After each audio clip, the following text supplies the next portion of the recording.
找旅行脚架快看了2天了，还是一样选择困难啊。所以我想上来 YouTube 上来集气看看大家是选择了什么样的旅行用脚架。顺便统整的就是脚架它的一些种类，主要分成有3种，一个是旋钮式，一个是快扣式，另外一个就是所谓的 X 系列，也就是偏心轴系列。旋钮式它就是要转圈，在手感上会比较久一点，它有分所谓的1/4、1/3、1/2圈，不过一般上市面上网页上都不会写出来。它久了，如果是用塑胶，旁边这是旋钮式，它的塑胶如果是比较劣质一点，容易脆化裂掉，那到时候可能就要买零件来换。在逛网拍的时候看到最大的日本的机头主要是旋钮式的，像意大利的Manfrotto主要也是有旋钮式，然后也有快扣式的。就接着就讲到快扣式的，那快扣式的需要注意定期检查它的扳扣是否锁紧，然后要定期用螺丝把它转紧，用久了可能会松，那你不注意离开的时候它可能就会软脚。比较烂的快扣呢，它会就是松紧不一，就会打开或关起来，每一个快扣它的感觉手感都不太一样，要自己去调整。如果真的没办法调的话，那就真的是太烂。接着是偏心轴系列，也就是说 X 系列。为什么叫 X 系列？是因为网拍上面大部分这种偏心轴系列它都会有一个 X， 像是马小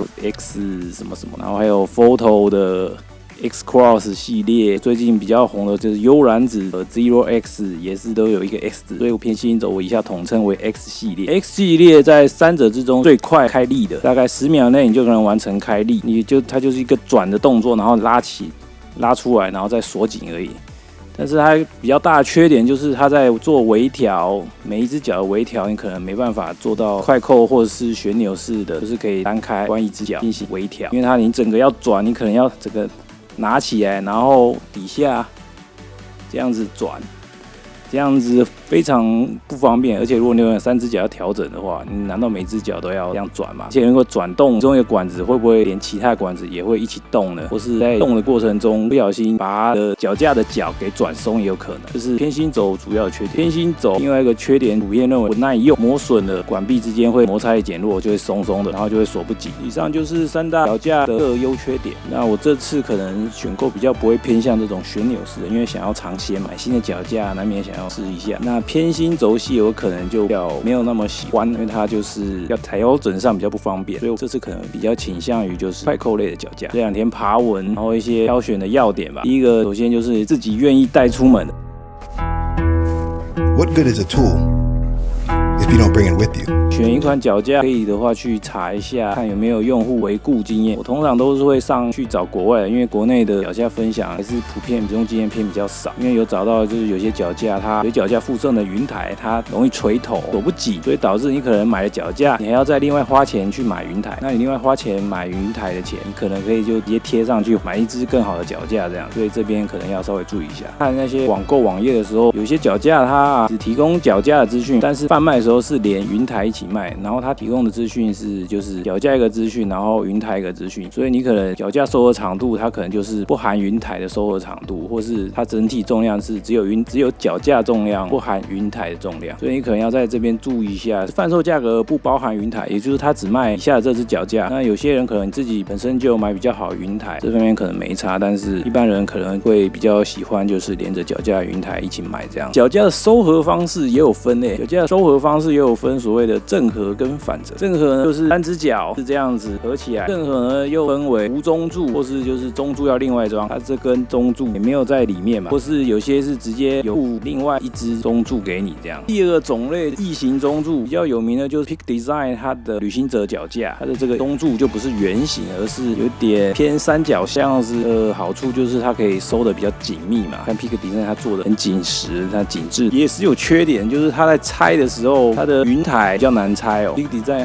它还要再拿工具再另外去拆它的云台，一般的脚架它就直接用转的就可以转下来。正合收纳的方式好处就是它整个体积会比较小啊，紧致。比起反折的话，反折它因为中间还卡一个中柱在，整个体积看起来会比较蓬松哦。在市面上大多数呢都是反折式收纳方式，那它的缺点比较庞大，不方便携带。不过反折的好处就是它整体会比较短。如果挑选反折呢，就是尽量看它的体积大小是不是你要的，它的收纳的长度大概多少，然后重量是多少。那如果选择的是正合呢，正合的收纳方式就是要看它整体的长度如何，然后它有没有另外附中柱给你。第4点了吧，收合方式它的固定方式，传统的都是手动，你要这样子拉起来个要推起来，然后才能动，要推起来，这个要推起来，然后才能这样子动。比较 low 的就是还要这样自己按嘛，像我这个传统的，它直接这样上下，现在都可以这样整个拉起来，然后它会自己啪回去。但我这个还是一样是要自己用手按。现在大多数都是所谓的半自动，就是整个你拉起来，然后它整个会再啪回去。纯手动的就是像这种，有全自动的，估计那个价格也是有点贵了，所以不考虑。应该差不多就这样吧。所谓的专务专用，认清自己的需求。那旅行的话，就是尽量以轻便好携带、愿意带着出门为主。What good is a tool if you don't bring it with you?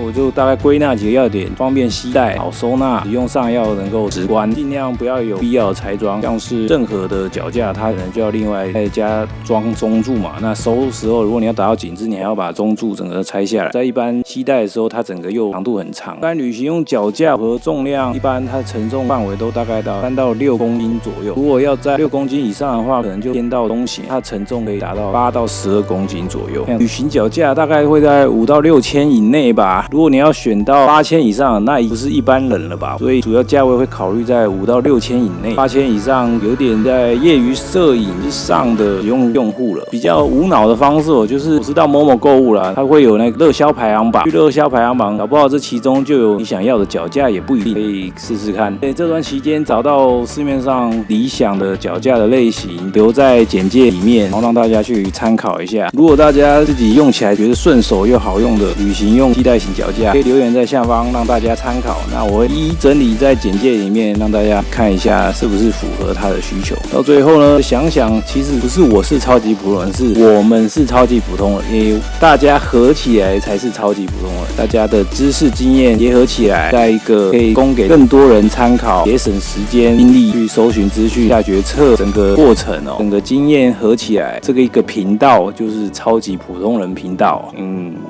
目前的想法应该是这样啊，那我们就下次见，拜拜，皆さん，拜拜。这应该算是超级普通人 Vlog 系列吧，让大家知道。皆さんこんにちは、私は調布竹林です。調布竹林園です。天哪！希望可以借由这种抛砖引玉的方式，看看大家用什么样的脚架，借以找到理想的脚架。我感觉自己好像也被 Google 的演算法局限在某个区块里面，就是怎么找都找不出那些脚架的范围内。可能也是旅行脚架它的选择功能性就偏重特定的因素，所以才会被局限。希望能借此看看能不能突破一下自己的思维盲点，找到合适用的脚架。